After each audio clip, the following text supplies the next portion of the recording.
해드릴 거예요. 아멘. 뭐 오늘은 맛배기만 보여줄 거예요. 그것이 바로 로마서 11장 25절 말씀이에요. 그래서 온 이스라엘이 구원받게 만들어가지고, 그래서 완악하게 하신 분도 주님이시고 바로의 마음을 완악하게 하신 분도 주님이시었듯이 이스라엘 마음도 완악하게 해가지고 예수님을 죽이도록 만들었고 하나님의 역사를 펴야 되니까.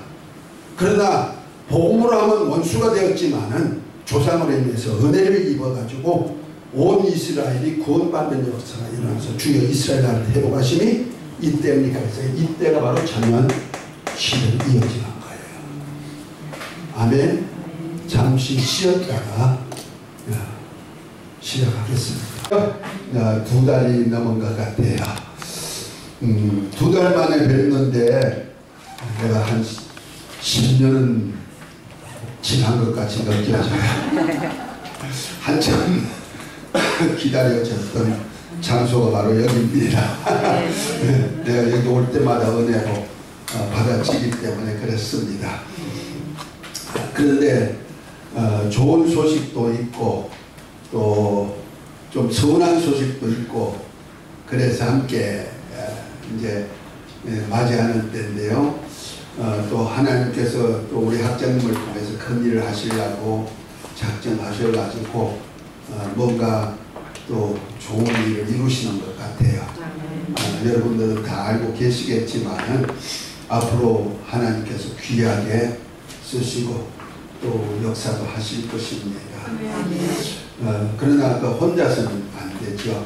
협력이 절대로 필요하고 기도와 함께 적극 호응하시기 바랍니다. 왜냐하면 뭘 한다 그러면요, 사람들이 마음이 졸여가지고 하나둘 빠져나가는 사람들이 있더라고요.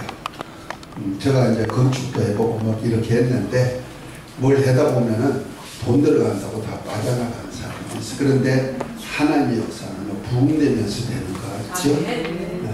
저는 그런 것을 경험했어요. 하나님이 하시는 일은 부흥되면서도 일이 이루어지더라. 할렐루야. 그와 똑같고요. 또 하나 서운한 거는 금년까지 끝까지 좀 얼굴을 매달 한 번씩을 볼까 싶었는데 또 일들이 있어가지고 하다 보니까 시간이 좀 단축되는 것 같아요. 그래서 이번 달 오늘하고 이제 다음 달 아직까지 말씀은 안 했는데 또 한 주간 해가지고 하루하고 아마 이틀 하면서 2번 하면서 이번 학기를 마쳐야 되는 입장이 된 것 같아요. 좀 서운하지 않으세요? 나도 서운해요. 날마다 보고 싶은데 또 단축해서 보니까 그래서 오늘은 공부가 하나님의 뭐죠? 우리 지금 공부하는 거가 뭐죠? 구속사. 하나님의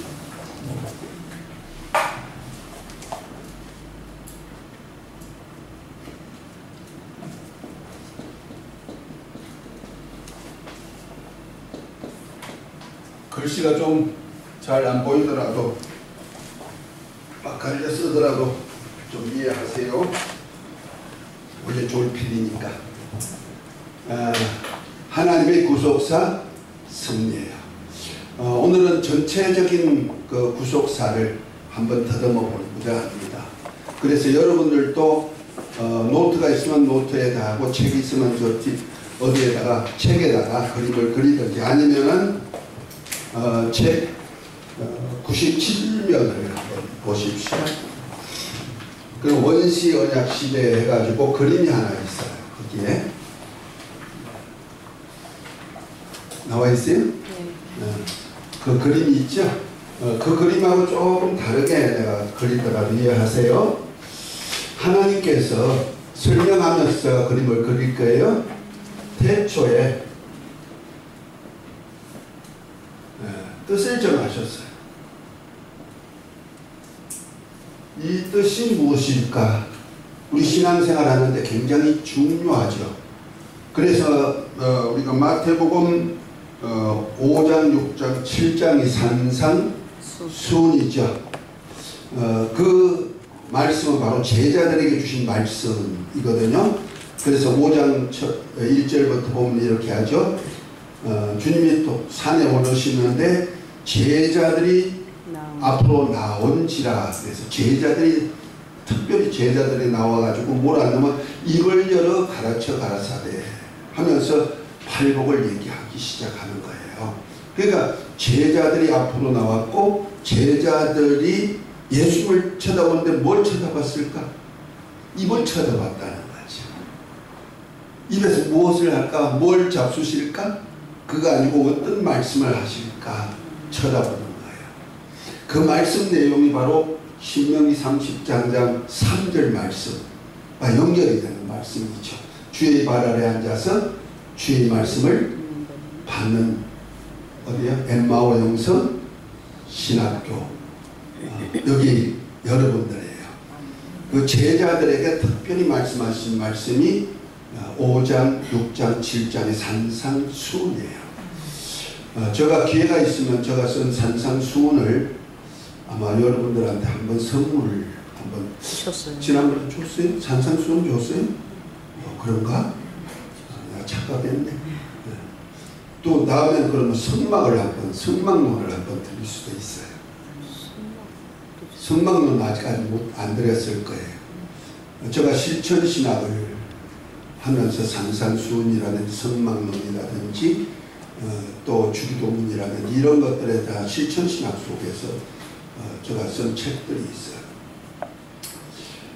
그런데 이제 앞으로 성막론도 굉장히 중요해요. 교회와 절대적인 관계를 갖고 천국과 관계를 갖기 때문에 우리 목회하는 데 굉장히 중요하게 성경 공부할 만해요. 그런데 그 산상수훈에 마태복음 7장의 결론 부분이 많아요. 그 열매에 대한 얘기를 하면서 나더러 주여 주여 하는 자마다 다 천국 갈 것이 아니고 내 아버지 뜻대로 행하여 자라야 들어가리라 하시면서 내가 주의 이름으로 선지자 노릇하고 귀신 쫓아내고 많은 능력을 행하였나이다 할지라도 내가 너를 도무지 알지 못하니 불법을 행한 자들은 나를 떠나가라 하리라 한다고 했어요. 여기 보면 두 가지가 나와요. 하나는 하나님의 뜻이 나오고 또 하나는 뭐가 나오나? 하나님의 법이 나오고. 그러니까 하나님의 뜻과 법을 아는 것은 굉장히 중요해요. 뜻은 뭐냐? 내 아버지의 뜻이에요.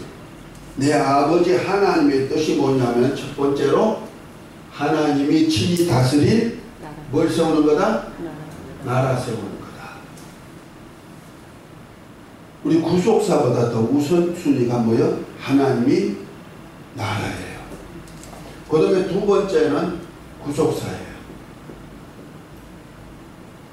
그래서 예수님께서 마태복음 산상수훈 속에 기도장이 있죠. 6장에 보면은 33절에 뭐였습니까? 너희는 무엇을 먹을까 마실까 입을까 이런 이방인과 같이 구하지 말아라.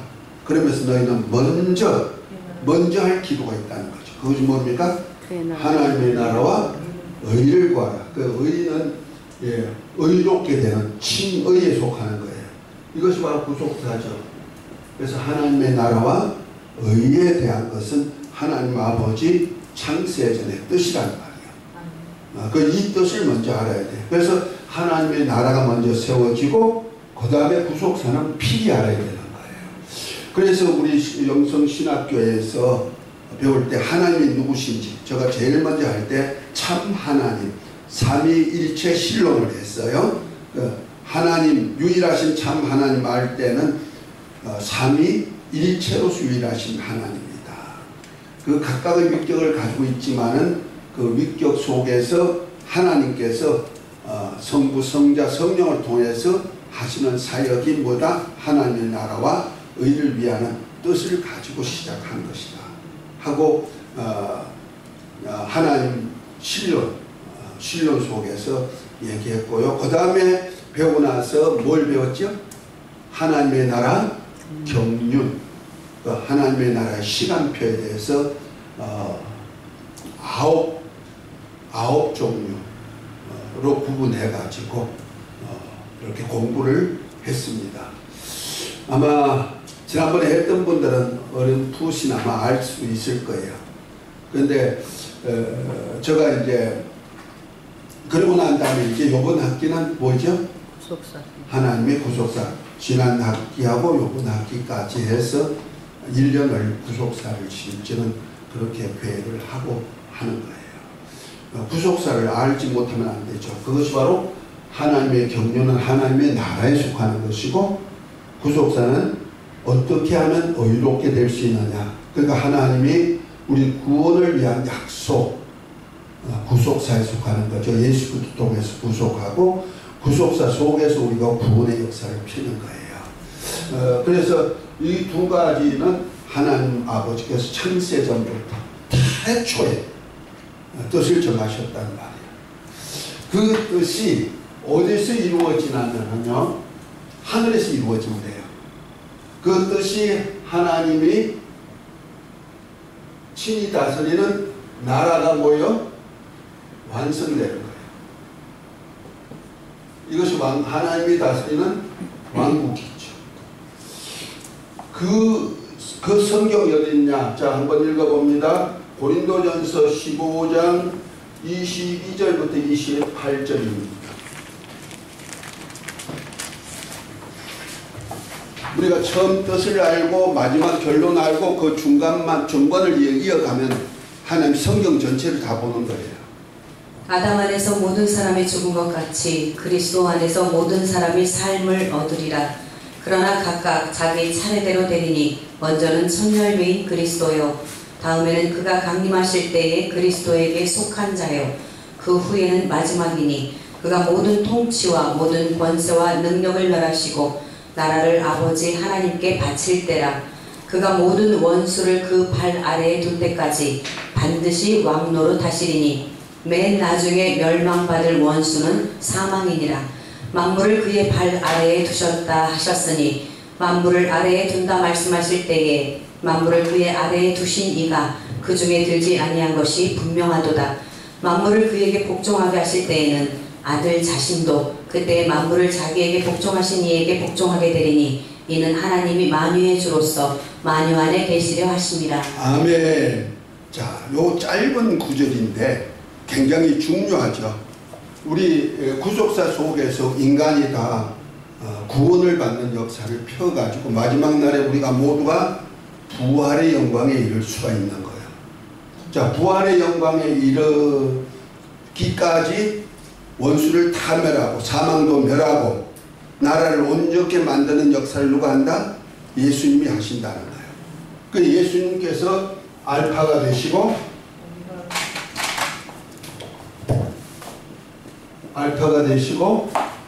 오메가가 되셔가지고 하나님이 친히 하나님 아버지께서 다스리시는 나라, 곧 하나님 아버지께서 만유의 주로 만유 안에 거하시는 그 역사를 펴가시는 거예요.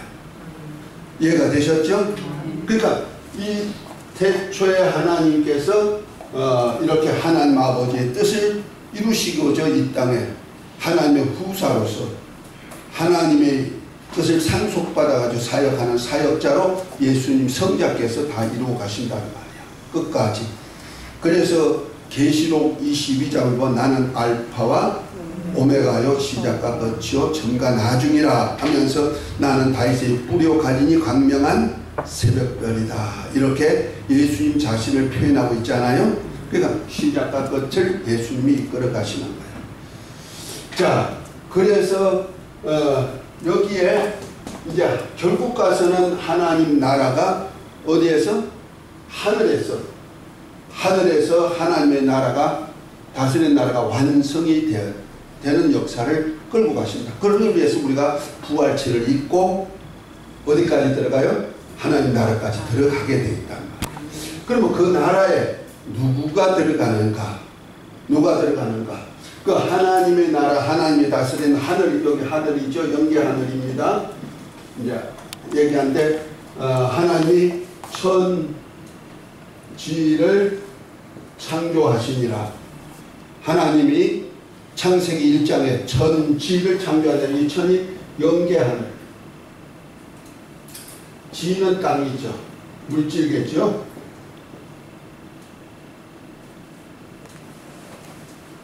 이 두 개를 만들었다. 창세기 1장 1절에 언제?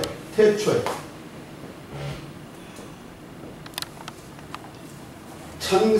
뜻을 가질 때 태초하고 창세기 1장 1절의 태초하고 조금 시간적인 개념이 조금 다릅니다. 그런 말씀 들어보셨어요? 왜 어떻게 개념이 다를까? 똑같은 태초예요. 원어도 똑같아요. 그런데 다른 것은 태초에 하나님이 뜻을 가질 때는 삼위 하나님께서 아직까지 뜻을 가지고 계시기 전에 태초랍니다. 이것이 요한복음 1장 1절이에요. 태초에 말씀이 계시니라. 이 말씀이 하나님과 함께 계셨으니 이 말씀이 곧 하나님이다 했을 때 요한복음 1장 1절의 태초. 그 요한복음 또한 요한일서 1장 1절 태초에 있는 생명의 말씀에 관하여는 우리가 귀로 들은 바요 눈으로 본 바요 손으로 만진 바가 되었다. 그래서 사귐을 갖게 한다 그랬죠. 그 태초, 아직까지 생명 자체로 하나님이 계셨을 때, 하나님 성자께서 말씀으로 하나님 아버지와 함께 계셨을 때 태초, 그러니까 삼위 하나님이 함께 할 때 태초를 말하고 있고, 그때 삼위 하나님께서 뜻을 정하셨다는 말이에요. 그 큰 뜻이 뭐다? 하나님의 나라와 우리를 향하신 구속사를 계획하셨다는 거죠. 그것도 그리스도 안에서, 그래서 알파와 오메가신 주님 안에서도 모든 것을 이루어 가시는 거예요. 그런데 여기 창세기 1장 1절 태초는 천지 창조의 태초죠. 그러니까 만물이 만들어지 뜻을 따라서 하나님이 역사를 펴가는 시작점을 태초라고 말하는 거예요. 그러니까 시간적으로는 요한복음 1장 1절, 요한일서 1장 1절의 태초가 창세기 1장 1절보다 더 앞선 시간적인 개념이다. 우리로는 하나님의 역사는 하루가 천년가고 천년의 하루 같으니까 그 뭐 관계가 없지만은 어쨌든 우리 역사 속에 있는 우리로 볼 때는 이런 시간 개념이 좀 있다는 거죠. 그래서 태초에 하나님이 천지를 창조해 가지고 이 땅은요 세상 끝날에는 큰 소리로 떠나가고 불의 체질에 노가 없어지는 거예요. 그래서 계시록 21장에 보면 처음 하늘과 처음 땅이 없다, 바라도 없어졌다 이렇게 표현하죠. 이 물질 세계는 없어지게 되어 있는 거예요. 그런데 없어지고 나면 이 땅에 모두가 뭘 입고 나와요? 부활체를 입고 나와요. 모든 사람, 아담 안에서 영적인 존재인 아담 안에서 탄생한 모든 사람, 곧 아담과 하와를 통해서 탄생한 모든 사람이 다 영원히 마지막 날에 부활체를 입고 나온다는 말이에요. 그래서 요한복음 5장 28절 아담 안에서 모든 사람이 죽음까지 그리스도 안에서 모든 사람이 삶을 얻는 역사가 일어나는데 선한 일을 행한 자와 악한 일을 행한 자가 무덤에서 나오도록 되어 있죠. 무덤에서 나온다니까 이때 흙이 막 부활체를 입는다 생각하면 안 돼요. 고린도전서 15장 50절 51절에 보면은 썩는 것은 썩지 않을 나를 유업받을 수 없고 썩은 것은 하나님의 나라를 유업받을 수 없다 그래서, 그러니까 물질 세계는 하나님의 나라를 유업받지 못하는 거예요. 다만 내가 살았을 때 어떻게 살았느냐에 따라서 내 육체가 있을 동안에, 흙으로 만든 육체가 있을 동안 내가 어떻게 살았냐에 따라서 내 영의 사람인 영혼, 속 사람인 영원히 사는 존재이기 때문에 영원히 사는 내가 책임을 진다는 거예요. 그래서 영원히 호련히 부활체를 입게 되는 거예요. 그래서 내가 육으로 살았을 때 그 신앙 생활에 대해서 하나님은 우리로 심판의 역사를 이루어가는 거예요. 그때 다 부활체를 입고 나오는데 어떤 사람은 생명의 부활로 어떤 사람은 심판의 부활, 사망의 부활체를 입고 나오죠. 그래가지고 가는 곳이 생명의 부활체를 입은 사람은 어디로? 하나님이 거하시는 나라로 들어가죠. 그런데 부활체를 입는데 사망의 부활체를 입는 사람은 어디 갈까요? 지옥. 불못에 들어가서 세세토록 괴로움을 받도록 되어 있습니다. 계시록 20장 15절에 나오죠. 그래서 두 굴레로 우리 인간은 딱 갈라지게 되어 있는 거예요. 그런데 여기 영원한 생명의 하나님의 나라로 들어가는 사람들이 있는데 누가 들어가느냐? 불못에 들어가는 사람들은 빼놓고 생명의 부활체를 입은 사람들이 누가 있느냐? 자, 히브리서 12장 22절부터 24절을 한번 봅니다. 우리가 마지막에 이르는 곳. 그러나 너희가 이른 곳은 시온산과 살아계신 하나님의 도성인 하늘의 예루살렘과 천만 천사와 하늘에 기록된 장자들의 모임과 교회와 만민의 심판자이신 하나님과 및 온전하게 된 의인의 영들과 새 언약의 중보자이신 예수와 및 아벨의 피보다 더 나은 것을 말하는 뿌린 피니라. 아멘. 자, 우리가 이를 곳은 어디다? 시온산과 하나님의 도성인 하늘에 있는 새 예루살렘이라 그랬어요. 시온산은 어디냐? 다윗이 왕이 돼가지고 왕궁을 지어서 다스리는 곳이 어디야? 시온산. 그러니까 백성들이 왕이 백성을 다스리는 동네를 시온산으로 표현하고 있는 거예요. 그래서 구약에 보면 시온산으로 많이 호칭이 되어 있고 그것이 영광의 나라인 것을 말하고 있죠. 그런데 새 예루살렘이 어디냐면요, 그것이 바로 계시록 21장에 보면은 어린 양의 신부라 그랬어요. 그런데 신부는 뭐예요? 교회예요. 교회. 그래서 교회를 통하여서 세워지는 것이 뭐냐? 새 예루살렘 성이에요. 거기에 이제 12 동서남북 이 12문이 있어가지고 백성들이 달마다 그리로 들어와가지고 자기가 소속된 동네로 들어와가지고 하나님 보좌 앞에서 영광을 돌리고 생명수 강에 있는 생명나무 과일을 따먹고 그 다음에 잎사귀를 가져가서 만국을 막 소생시키는 걸음으로 쓰고 이렇게 하는 곳이 바로 있어요. 그것이 예루살렘 성이에요. 그 예루살렘 성은 누가 소유하느냐, 누가 가느냐? 계시록 21장 7절 한번 읽어볼까요? 21장의 새 예루살렘에 대해서 얘기하면서 누가 그 나라를 유업받느냐?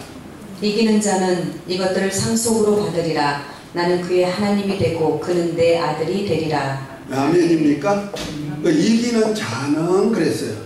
계시록에 보면 이기는 자에 대한 얘기가 나오는 성경이 있죠. 어디예요? 계시록 2장 3장 7교회, 에베소 교회부터 시작해서 라오디가 교회까지. 자, 따라합시다. 에서버두사빌라. 에서버두사빌라. 잘 안 외워지죠? 그래서 내가 옛날에 가르쳐 줬는데 갱상도 말을 좀 쓰자고 했어. 그래서 에서버러 사빌라. 외우기 쉬운 거. 여러분들 힘들죠? 집 없는 서름 있죠? 또 뭐 내가 편리하게 쓰고 싶은데 돈이 없어 못 사. 그래서 좀 빌려달라 해도 그냥 아주 굽어가면서 안 줘. 눈물이 쫄쫄 나는 정도로 슬퍼. 그러면 어떤 마음 가져요? 그냥 사면 안 돼. 그냥 돈이 안 벌려. 그냥 애서 벌어 사빌라 그냥. 그래. 그것이 7교회야. 그래서 천국은 누가 들어갈 수 있는지 아세요? 침노하는 자가 들어간다. 침노가 뭐요?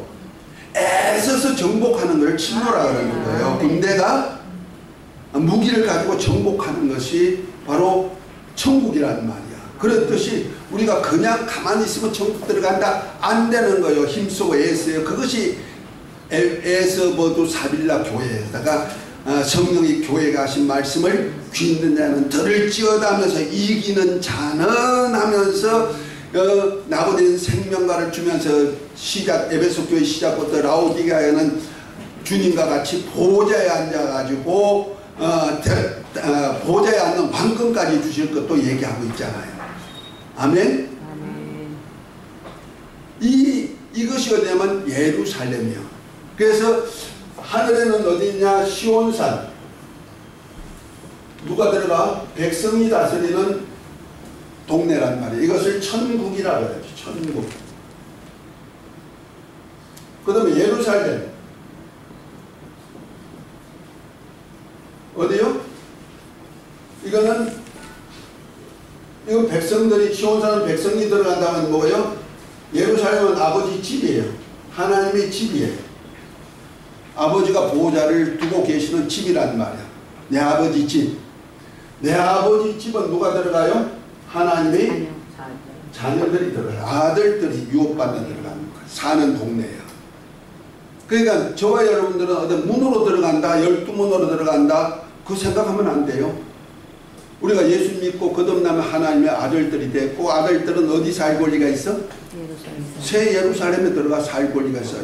그래서 교회에 이기는 자가 되기만 하면 여기 살아, 유업받고 사는 거예요. 내 집이요. 아멘? 이걸 누가 짓냐면 교회가 지어. 어린 양 신부가 짓는다는 말이에요. 잘 지십시다. 그래서 그 예루살렘 성의 기초석이 12보석으로 되어 있는데 그 보석마다 누구의 이름이 있더라? 12사도의 이름이 있더라 그러죠. 그러니까 주는 그리스도시요 살아계신 하나님의 아들입니다 고백한 베드로가 고백한 그 고백 속에 내가 음부의 권세가 이기지 못하는 교회를 세운 걸 약속하고 천국 열쇠를 줄 것을 약속하면서 천국의 열쇠를 통해서 열고 닫게 만드는데 예루살렘에 들어가기도 하고 유업받기도 하고 못 들어가기도 하고 그런다는 거죠. 그러니까 여기까지 가는 거예요. 우리가 갈 곳이에요. 마지막에. 그 아버지가 하나님의 나라가 완성되는 그 나라에 들어가는 거예요. 아멘? 그러니까 이 땅에다 소망 자꾸 갖지 마세요. 아멘. 이 땅은 사역할 사역터일 뿐이에요. 아멘? 사역대에 없는 것보다 있으면 좀 편리해요. 그래서 하나님께서는 여러 가지 은사를 줘요. 물질도 은사고 권능도 은사고 성령의 역사도 은사고 이런 은사를 주어서 하나님의 나라에 들어갈 수 있는 어떤 도구로 쓰시라고 이렇게 주는 거예요. 아멘? 자식도 은사예요. 자식도 물질에 속하는 거 아시죠? 물질을 주셨던 재산이 나에게 준 은사이듯이 우리 믿음 안에는 다 주님이 주신 거예요. 아멘? 내 목숨도 다 주님이 주신 거, 몸도 주님이 주신 거. 그래서 성전을 삼으시고 예수님 피로 값주고 사셔서 하나님이 하시는 성전, 나라도 될 뿐 아니라 성전 되었단 말이에요. 그래서 성전이 됐으니까 성막론을 잘 하셔야 돼. 그거 잘 알아야 되는 거예요. 그래서 성전을 더럽히면 안 돼. 그럼 어떻게 한다? 하나님이 멸하신다. 고린도전서 3장 16, 17절에 얘기하고 있잖아요. 그러니까 하나님이 예수님이 피로 값주고 사셔서 하나님이 가시는 성전 만들어 놓고 성전, 이 몸을 성전인데 이 몸을 누구한테 주었어요? 내 영혼에다 주었단 말이야. 내 영혼이 내 몸의 주인이기 때문에 줘가지고 뭐하라고? 이 성전 관리 잘해. 하나님이 거하시는 성전이 되게 만들고 하나님이 역사하는 집무실이 되게 만들고 하나님의 사역을 일하는 일터가 되게 만들어야 돼. 이렇게 하신 거예요. 이 건물 성전보다 더 귀하다는 거 아시죠? 우리가 솔로몬 성전이 뭐 어마어마하게 돈을 많이 들어서 다시 준비한 성전이지만은 그 성전, 우리 한국교회도 이 건물 성전 짓느라고 얼마나 돈을 많이 쳐들였는지 몰라. 쳐들였다 해서 뭐 욕이 되나요? 아니요. 성도들 주머니 많이 긁어내서. 그래서 옛날에 성전 세운다고 막 헌신을 엄청 시키는 목사님들 인기 있었어. 인기 있어가지고 막 돈을 막 긁어내는데 얼마나 많이 긁어내. 그 목사는 인기가 있어가지고 여기 불려가고 저기 불려가고 많이 가고, 내가 아는 목사님도요, 어떤 여자 목사님, 기도원 목사님인데 돈을 많이 긁어내. 그래가지고 인기가 좋아. 지금도 83세인데도 몸이 아파가지고 당신은 그냥 길길 걸었는데도 부르니까 또 가네. 그래도 지금도 불러요. 왜? 교회 어렵다고 뭐 재정 좀 채워주려고. 그런 사람들이 있어요. 우리는 그 물질, 그 성전 짓기 위하여서 또 하나님께서 그렇게 일하면 또 하나님 역사해 주셔요. 왜? 그것이 있어야 또 하나님이 일을 하기 때문에 그래요. 그 하나님의 일을 하기 위한 하나의 도구일 뿐이지. 그러나 진짜 성전은 어디가 성전이요? 내가 성전이고 하늘에 있는 새 예루살렘 성이 성전이에요. 그 새 예루살렘 안에 성전이 있고, 성전이 하나님과 어린 양이다. 이렇게 20장에 21장에 보면 얘기하고 있잖아요. 아멘. 그러니까 자, 이와 같이 우리가 이 몸 성전을 관리를 잘 하셔야 된다는 거예요. 병들면 안 돼요. 아무리 능력 있고 실력이 있어도 나쁜 것, 더러운 것, 악한 것 먹어가지고 내 몸 파괴되면 어떻게 돼요? 성전을 더럽히면 하나님 어떻게 한다? 멸하신다.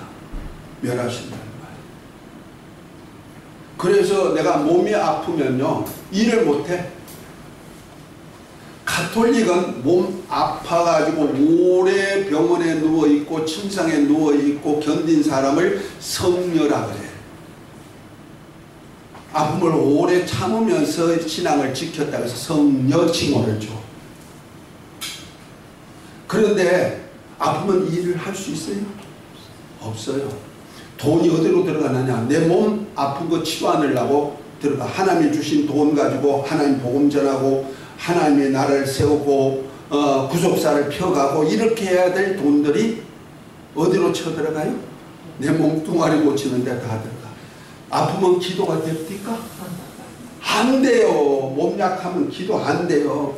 내가 하나님으로부터 받은 이 귀한 지식들, 이론들이 아무리 많을지라도 몸이 아프면요, 이거 못해요. 정신이 혼미해져요. 못해요. 건강해야 돼요. 우리 옛날 말이 뭐예요? 국력이? 체력이? 체력이 국력이라고 그랬어. 우리나라에서 그랬잖아. 체력이 국력이다. 그래서 젊은이들이 체력이 있을 때 나라 지킴이 되는 거죠. 늙은이는 지킴이가 잘 안 돼. 그런데 저는 하나님의 나라를 하면서 깨달은 거예요. 아, 체력이 영역이구나. 체력이 하나님의 나라 세우는 사역이구나. 그러기 위해서 예수님이 우리를 만드실 때 가장 좋은 모습으로 만드셨구나. 그래서 개는 개의 형상의 모양, 소는 소의 형상의 모양으로 다 만들었지만 우리 인간만은 사람의 형상이 없단 말이요. 하나님의 형상과 모양대로 만들었다. 아멘. 얼마나 귀한 존재로 만들었단 말이야.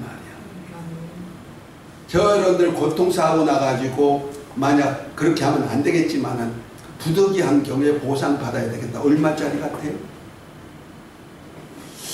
제가 어릴 때는 기차칸에서 기차 레일에 어떻게 장난하다가 기차가 지나고 모르고 치에 죽은 우리 친구들이 있어요. 10몇 명이 됐어. 근데 역전 바닥에다가 눕혀놓고 가마떼기를 깔아놓고 딱 눕혀놨는데 그 흥정 들어가는 거야, 부모가. 할 수 없어. 죽은 사람은 어떻게 해. 그래도 물어는 줘야 될 거니까 흥정 들어갔는데 그때 10몇만 원씩 받았어. 한 사람 몸뚱아리 값, 생명값이지. 지금 저 생명값 얼마일까? 교통사고 나서 죽었다. 이건 누구든지 장담 못하잖아요. 근데 나는 아마 돌아오는 값이 얼마가 안 될 것 같아. 왜? 내가 돈 버는 것이 없어 지금. 수입이 없단 말이야. 수입이 많지 않으니까 그 수입에 따라서 또 값을 칩니다. 또 명예에 따라서 값도 쳐지고요. 그런데 나 같은 경우에는 뭐 몇 억 받았다만 많이 받았구만 이럴 수도 있어 사람들이.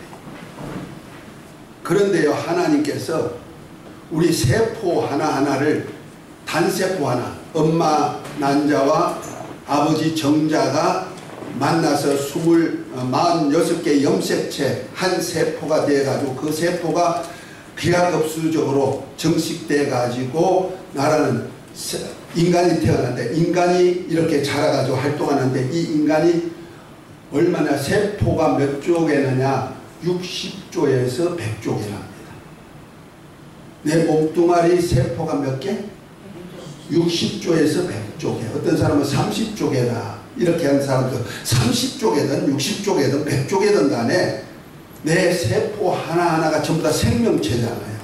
이 생명체를 사람이 만들 수 있어요? 없어요. 아무리 과학이 발달되고 문화가 발달되고 달나라를 왔다 갔다 하고 뭐 달나라에 살아도 화성에 가서 살아도 소용없어. 이 세포 하나 못 만들어요. 모양은 만드는데 살아서 활동하도록 못한단 말이야.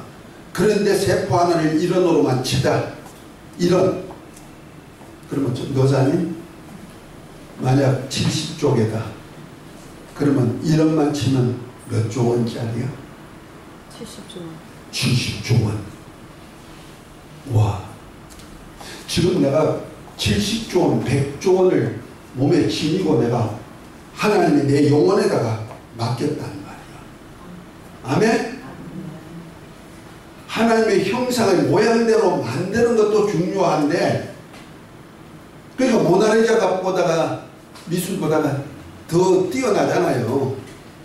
값이 엄청나죠. 그리고 세포 하나 값만 쳐도 70조 원, 100조 원을 거치고 있단 말이에요. 그 가치를 생각하십니까? 저짝에 무덤 속에서 토굴한 도자기, 청자, 백자 그 무덤과 같이 있다가 나온 그 도자기도 몇 억원 주고 사가지고 보물이라고 자기 집안에다가 다 모셔놓잖아요. 그러면 저와 여러분들의 몸뚱아리 값이 얼마예요? 아니 이런 세포 하나를 이런 원을 쳐도 얼마? 자기 값 한번 매겨보세요. 얼마? 나는 100조 원짜리라고 그럴게.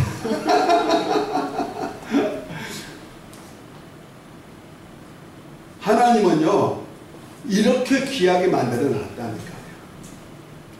더군다나 거기다가 예수님이 피로 값을 주고 샀다 그랬어요. 예수님이 피값이 얼마일까? 자, 요거 1,000원 주고 마트에서 샀어. 몇 원짜리? 1,000원짜리야. 1,000원짜리 쓰다가 필요 없으면 내버릴 수가 있어. 근데 이 마이크 얼마짜리인지 모르겠네. 한 30만원 주고 샀어. 얼마짜리야? 30만원짜리야. 근데 내 몸뚱아리는 얼마짜리? 100조 원이 아니죠. 예수님의 피값이 100조 원이요? 내게 그냥 공짜로 준 거가 100조 원이고 100조 원을 살리기 위해서 하나님 환경을 다 만들어 주셨고 아멘입니까? 근데 내 몸뚱아리 값은 예수님의 피값이라는 거예요. 그것도 내 피 같으면은 뭐 별로 값이 안 나겠지. 그런데 예수님의 피, 영원한 생명의 피, 하나님의 생명의 값으로 샀다는 거예요. 하나님의 목숨값이에요. 만물을 주관하시고 만물을 만드시고 만물을 주관하시고 영간 창세 전부터 세상 끝날까지 역사를 주관하시는 그분의 피값이 얼마겠느냐 이 말이에요. 우리가 뭐 천하보다 더 귀하다 한 영혼이 그래서 천하값이 얼마일까요? 자, 물값만 한번 계산합시다. 여기 보니까 물이 있죠. 요 생수 요 얼마예요? 1,000원? 1,000원 칩시다. 이 물 생수 값이 1,000원인데 요런 것을 지하수에서 뽑아가지고 이렇게 담아가지고 팔아. 그럼 세계 꽃에서 나오는 지하수 생수 값이 얼마일까?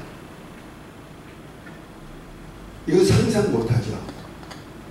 요 물값만 해도 우리가 기하급수적인 숫자, 어마어마한 물질값인데, 천하값이 얼마겠어. 그보다 귀한 것이 나라는 거예요. 아멘? 그렇게 인식하십니까?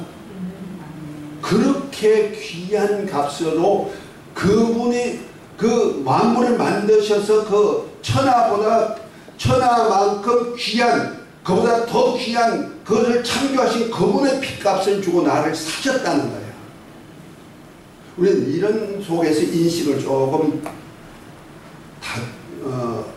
한번 생각해야 되고, 내 가치도 좀 생각해야 됩니다. 아멘? 하나님 왜 이렇게 큰 가치를 주고 사셨을까? 그건 다른 거 없어요. 하나님을 모시는 처소기 때문에 그래요. 그러다 하나님까지 나 안에 채워줬으니까 나는 흙으로 만든 질그릇인데 질그릇 안에서 뭘 갖다 놨어요? 보화를 갖다 놓은 거예요. 보화를 갖다 놓은 거예요. 진주를 갖다 놨단 말이야. 여기 보면 예루살렘 집에는 문 입구가 뭐로 돼 있다? 다 진주로 돼 있다. 다 금으로 돼 있고 진주로 돼 있잖아. 진주 하나가 문 하나라고 됐잖아요.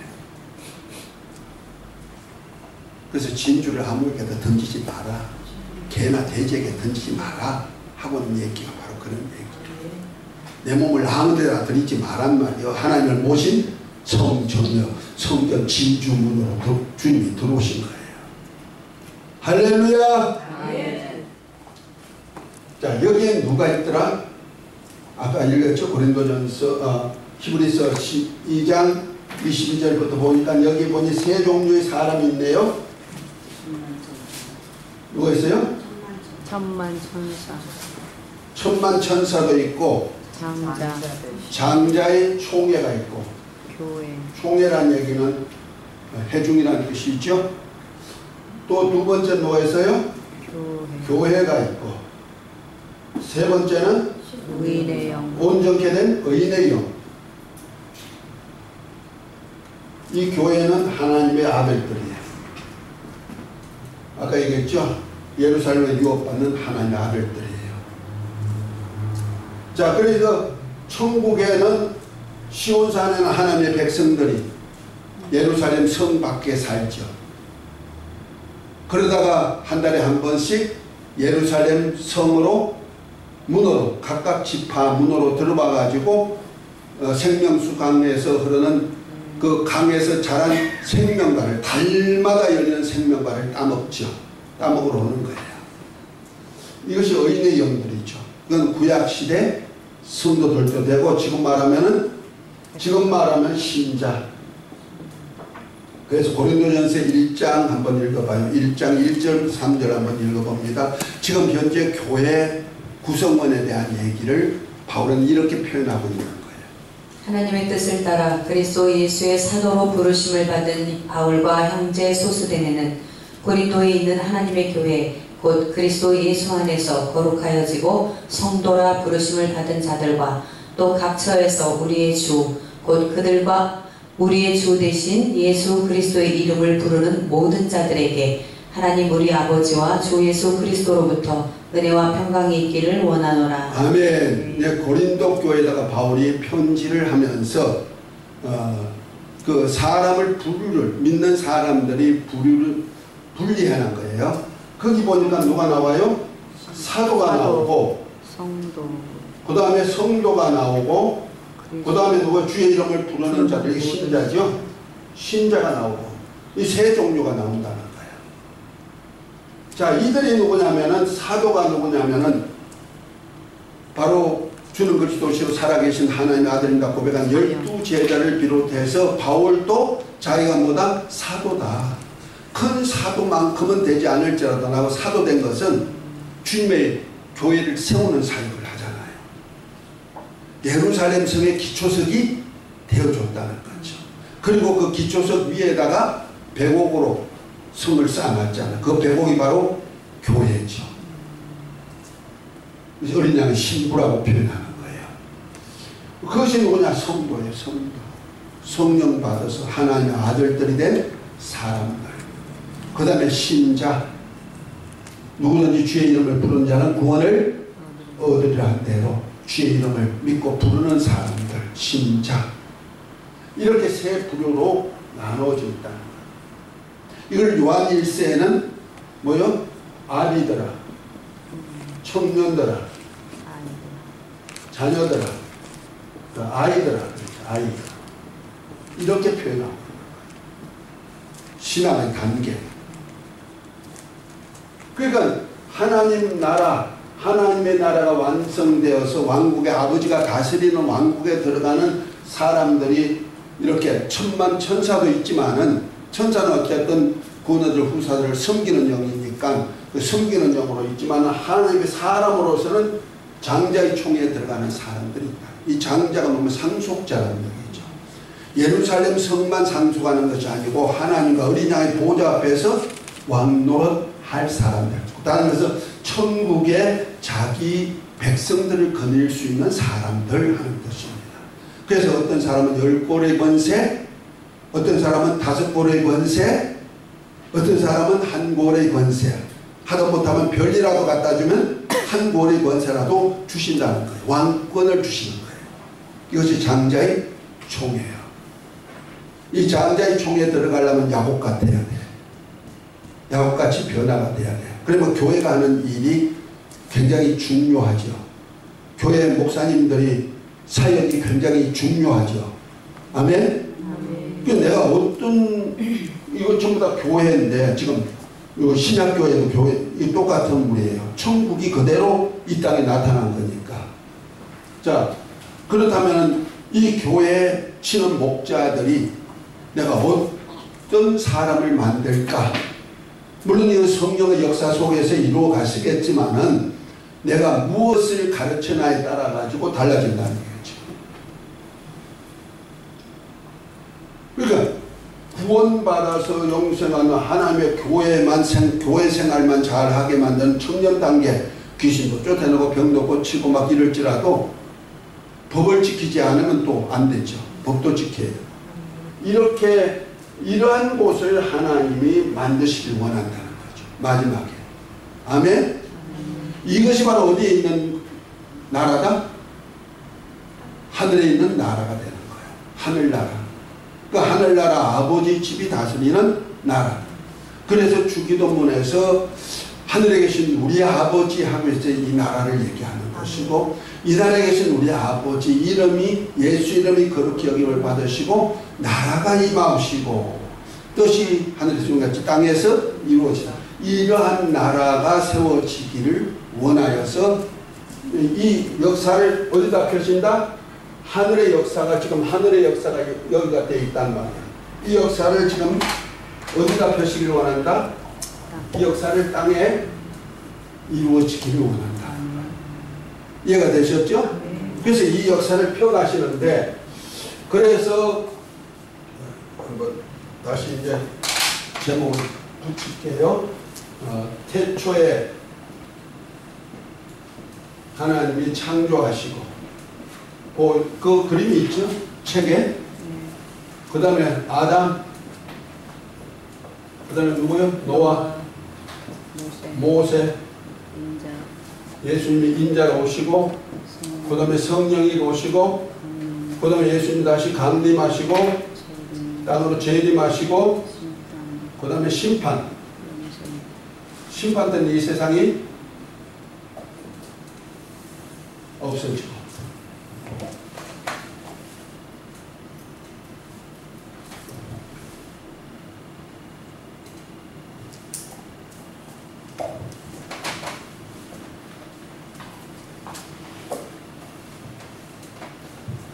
자, 그래서 이렇게 하나님이 구속사, 하나님의 나라하고 조금 달라요. 구속사는 언약과 관계되는 거예요. 하나님의 나라는 하나님의 경륜이니까 일방적으로 하나님이 자기가 원하는 자를 꼭꼭 집어가지고 하나님 나라 세우는 사역에 쓰시는 거예요. 그렇지만은 이 구속사는 약속과 관계된다는 거예요. 언약과 관계되는 거예요.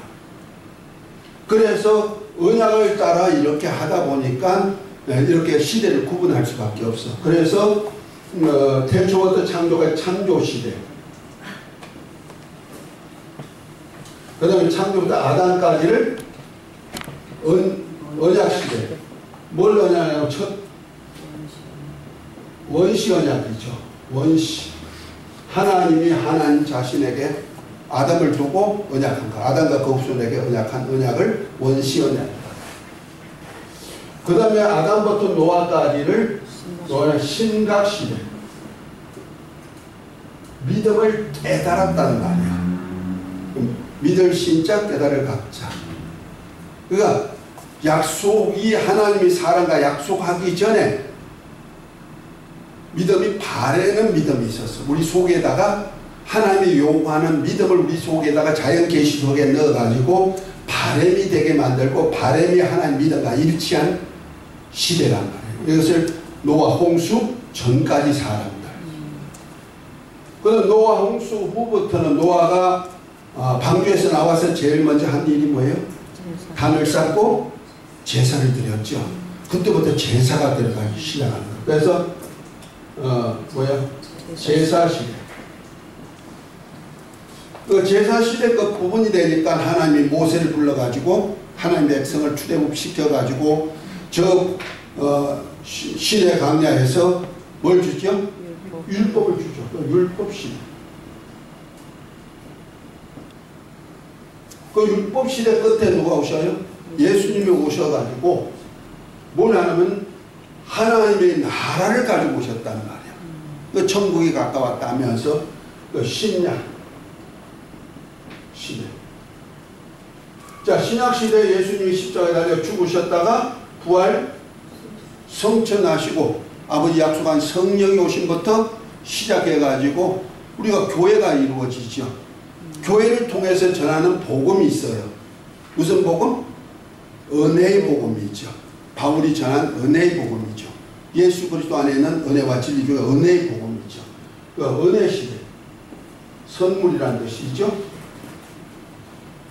그 다음에 은혜 시대 끝부분에 예수님이 가심을 본 그대로 다시 오시는데 공중에 오셨다가 그 다음에 지상으로 와요. 여기에 대해서는 다음번에 제가 자세하게 조금 더 마지막 시대니까 마지막을 좀 정리해 줄 겁니다만 이때를 환란 시대라고 해요. 환란이 와요. 이때는 뭐 하느냐? 가라지와 곡식을 갈라내는 시대. 그리고 알곡과 죽정이를 갈라내는 시대. 그리고 원수 마귀의 일을 멸하는 시대. 이런 시대예요. 그 환란이 와요. 그 환란 시대 끝에 주님께서 이스라엘 나라를 회복하러 오시기 때문에 주여 이스라엘 나라를 회복하심이 이때니까 할 때인데 예수님 뭐라 했어요? 그런 거 없어 하지 않았어요?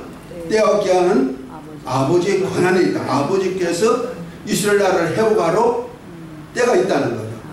그때가 언제냐? 바로 예수님이 다시 오셔가지고 가심을 본 그대로 다시 오셔서 세우는 나라가 있어요. 그래서 천년 동안 세워진다. 천년 시대. 하나님의 나라로 말한다면 메시아 왕국이 되는 거예요. 그래서 메시아 왕국 천년 시대 끝나면은 그 다음에 이 세상은 큰 소리로 떠나가고 물질 세계는 없어지고 이제 물질 세계가 떠나갔으니까 떠나간 자리에 뭐가 있어? 하나님의 나라, 하늘나라가 그대로 나타나고 하늘에 있는 예루살렘이 하늘에서 내려오는 역사가 있죠. 자, 그래서 영원 시대로 이어지는 거예요. 알아봅시다. 창조시대, 언약시대, 신각시대, 제사시대, 율법시대, 신학시대, 은혜시대, 환란시대, 천년시대, 영원시대, 열시대. 이 세대주의라고 생각하면 안 돼요. 이 세대주의가 하는 시대하고 달라요. 그래서 성경 구절을 거기다 다 적어놨어. 여러분들이 돋보기 쓰고 보세요. 그래서 성경 찾아보세요. 자, 이 시대마다 하나님의 언약이 점진적으로 이루어져서 이러한 나라가 이 땅에 세워지기를 원하는데, 자, 이 땅에 세워지는데 예수님이 인자로 오심을 중심으로 해서 하나님이 하늘에다 보호자를 두시고, 하나님께서 이 땅에 말씀이신 그분이 인자로 오셔가지고 이 세상을 끌고 나가는데, 이것이 천국이 온 거죠. 천국. 자, 이것을 중심으로 해서 인자로 예수님이 오시기 전을 구약, 오신 후를 뭐라 한다? 신약. 약속이란 뜻이죠. 언약이란 뜻입니다. 우리가 성경 전체를 다 보는 눈을 열어주는 거예요. 그 성경 전체를 이해하지 못하면은 우리가 마치 소경이 코끼리 잡는 것 같이 될 수밖에 없는 거예요. 소경이 코끼리를 한 번도 본 적이 없는 소경이 코끼리 다리만 꼈다. 뭐 같아 할까? 기둥. 뭐야, 이렇게 딱딱하고 기둥 같아. 둥근데 기둥 같아. 배를 만졌다. 넓적한 배를 만져봐. 뭐 같아? 벽 같으네. 코끼리 코 만져보니까 주름도 있고 그래요. 막 움직이고. 뭐 같아? 주름 있는 파이프 같으네. 그거 뭐야? 코끼리. 소경이 각각 자기가 느낀 대로 표현하는 거예요. 이것이 성경 전체를 볼 수가 없는 사람들이 보는 성경 해석법이란 말이야. 자기가 깨닫는 법에 깨닫는 범위에 따라서 그만큼밖에 알 수가 없어. 그런데 눈을 뜬 사람이 코끼리를 보면 어떻게 해요? 그 전체를 다 표현할 수가 있잖아요. 그죠? 코끼리 먹는 것도 다 볼 수가 있고, 이렇게 움직이는 것도 볼 수가 있고, 똑같은 거예요. 그러니까 우리가 성경 전체를 뜨는 안목이 필요하다는 말이야. 눈이 열려야 된다. 이걸 갖다가 우리는 뭐라 하면 조감도라 그래요. 우리는 새의 눈이라는 뜻이 조감도. 우리가 건축해요. 건축하는데 어떤 집을 짓다가 지어놨는데 그냥 헐어버려. 재개발한다. 헐어버렸는데 다 헐고 나니까 쓰레기 때문에 다 치우고 나니까 벌판이야. 근데 그 벌판 갖다 뭐 하려고? 새로운 집을 지어야 되는데 집을 이렇게 짓습니다 하고 그림으로 벽에다 그려놓은 것이 있어. 그걸 뭐라 그래요? 조감도라 그랬죠. 그러니까 앞으로 이러한 집이 들어갈 거예요. 여기는 뭐가 있고 여기는 뭐가 있고 여기는 뭐 이렇게 미리 보게다. 새가 공중에 떠가지고 전체를 보고 그린 그림이 조감도예요. 그 다음에 이제 일하는 사람을 위하여서는 각각 이제 부분적으로 평면도, 측면도, 뭐 전면도, 후면도 해가지고 다 나오죠. 그렇죠? 그래서 시방서 써가지고 어떻게 뭐 재료는 뭐 쓴다 이렇게 하는 것이 그것은 이제 조금 더 깊이 들어갔습니다. 그리고 우리 산을 볼지라도 산을 한번 본다. 내가 여기서 봐. 요면밖에 못 보죠. 그렇죠? 내가 여기서 봐. 그러면 이쪽 면밖에 못 봐요. 여기 보면 이면. 그런데 내가 여기서 가지고 본다. 뭐요? 사방을 다 둘러볼 수가 있다. 근데 이거 조감도는 이거다. 여기다가 새가 이 위에 떠가지고 보니까 전체를 볼 수가 있는 눈을 가져야 된다. 그러니까 우리가 성경을 그러니까 우리가 사복음서에도 한 복음만 가지고 안 된다는 거죠.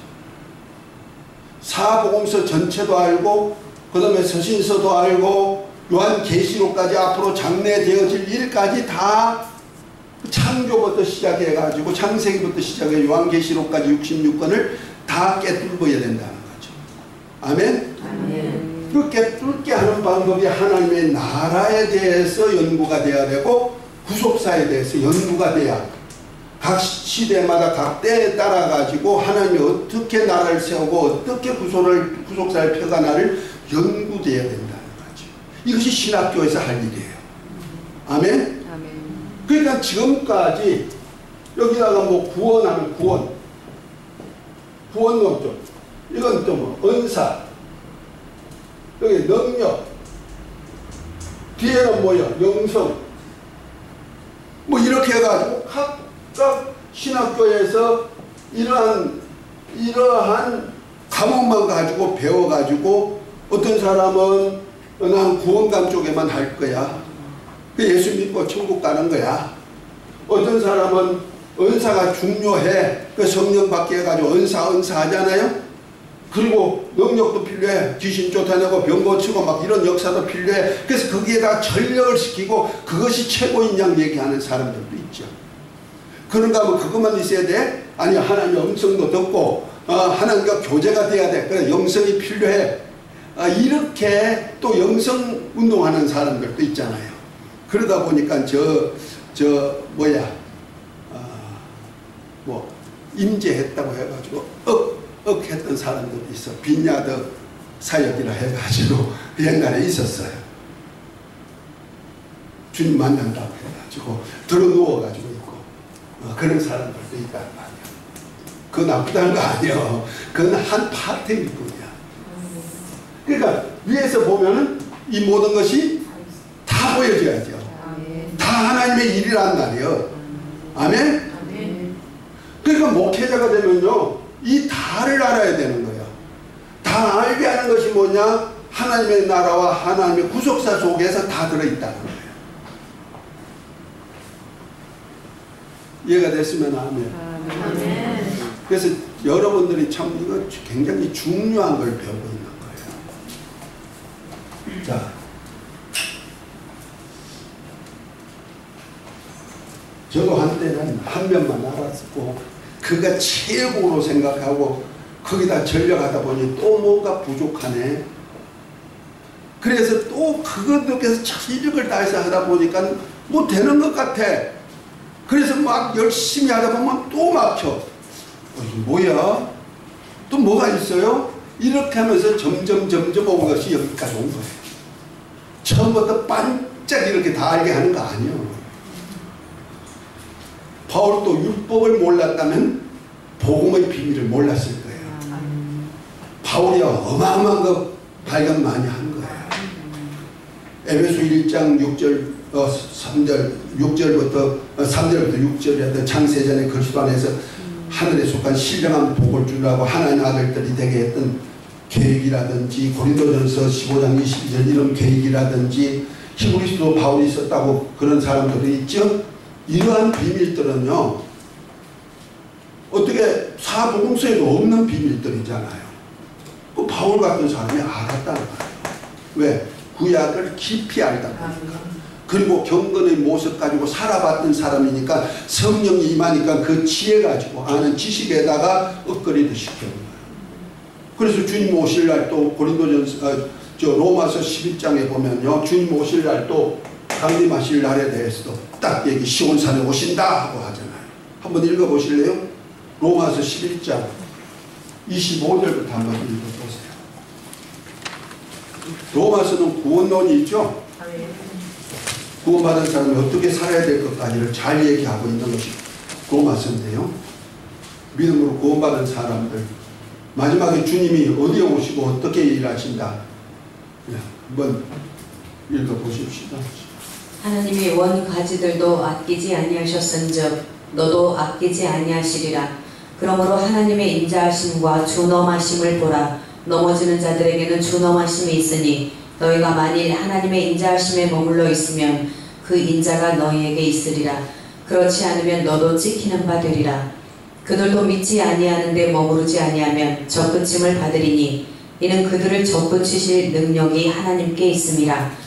내가 원 돌 감람나무에서 찍힘을 받고 본성을 거슬러 좋은 감람나무에 접붙임을 받았으니 원 가지인 이 사람들이야 얼마나 더 자기 감람나무에 접붙이심을 받으랴. 예. 이스라엘아, 형제들아, 너희가 스스로 지혜 있다 하면서 이 신비를 너희가 모르기를 내가 원하지 아니하노니 이 신비는 이방인의 충만한 수가 들어오기까지 이스라엘의 더러는 우둔하게 된 것이라. 그리하여 온 이스라엘이 구원을 받으리라. 기록된 바 구원자가 시온에서 오사 야곱에게서 경건하지 않은 것을 돌이키시겠고 내가 그들의 죄를 없이 할 때에 그들에게 이루어질 내 언약이 이것이라 함과 같으니라. 복음으로 하면 그들이 너희로 말미암아 원수된 자요 택하심으로 하면 조상들로 말미암아 사랑을 입은 자라. 예. 자, 여기 있어요. 돌감람나무와 참감람나무를 얘기하죠. 참감람나무가 누구다? 가지가 이스라엘이다. 돌감람나무 가지가 누구다? 이방인 우리다. 그런데 하나님께서 참감람나무 가지를 어떻게 했다? 찍어버렸다. 그리고 돌감람나무 우리를 접붙임했다. 이방인의 구원이죠. 바울을 통해서 그렇게 전해졌던 은혜의 복음으로 인해서 전해진 거예요. 그런데 그것으로 끝난 거 아니란 말이야. 그런데 마지막에 보면 돌감람나무도 완악하도록 만들어버린다. 다시 말해서 예수 믿는 믿음에서 자꾸 떠나게 하고 엉뚱한 소리 한다는 말이요.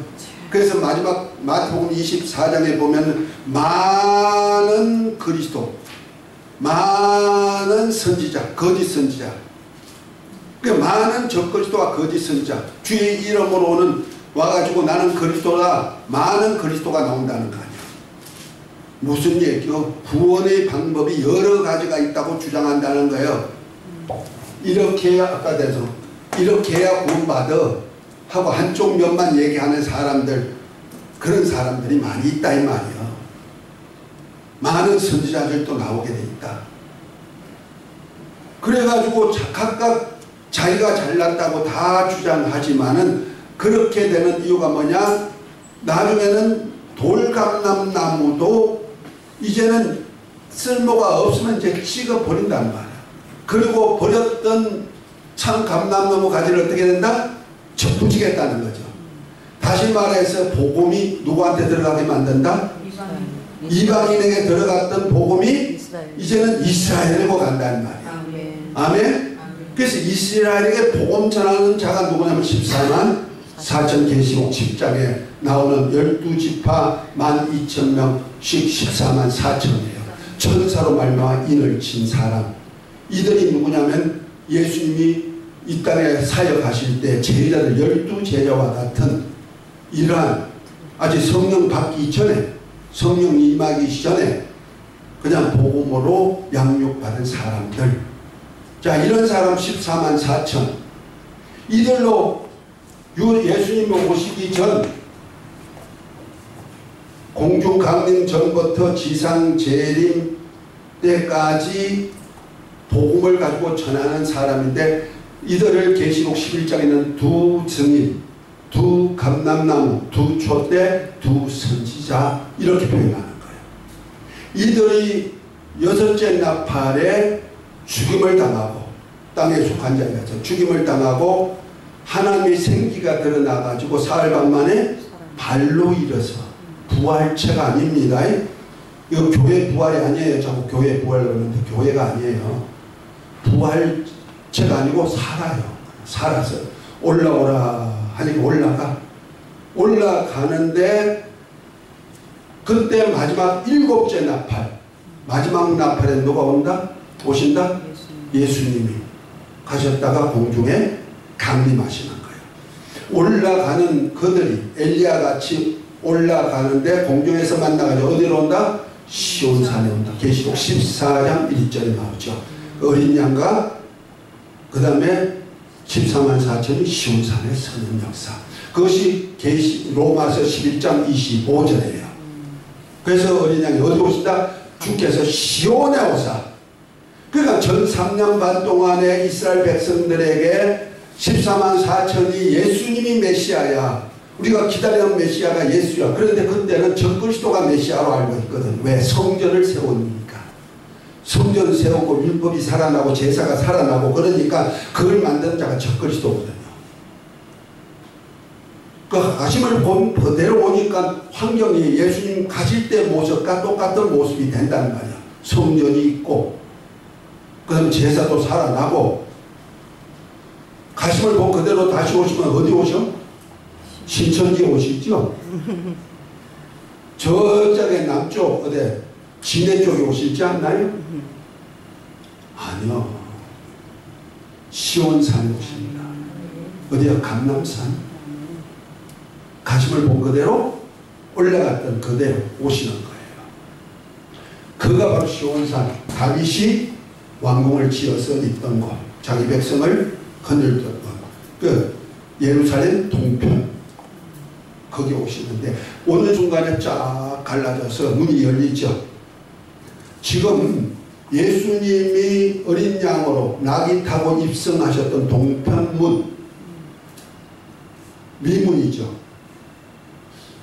그 문이 지금 어떻게 되는지 아세요? 낙이 타고 입성했던 그 문이 지금 닫혀 있어요. 언제까지 닫혀 있을까? 주님 오실 날까지. 왕이 들어갔다 나갔으니까 닫아둘지니라. 한번 찾아볼게요. 에스겔서 44절. 에스겔 선지자가 예언한 거죠. 1절부터 한번 읽어봅니다.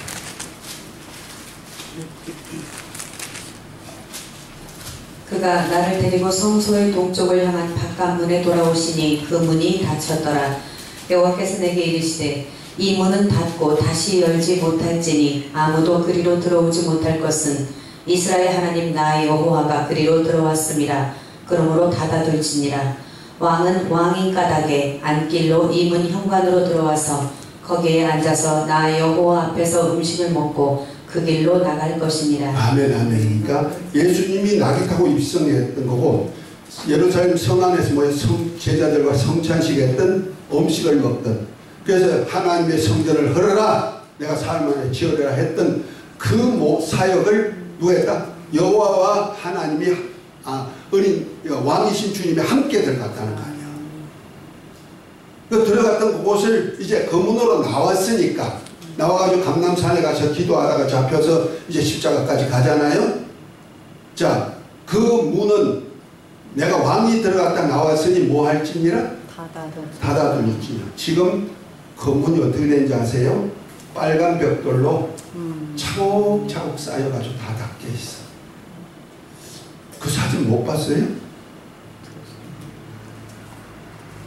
동편문 한번 보세요. 그 앞에는 왜 닫았느냐? 거기 무덤이요.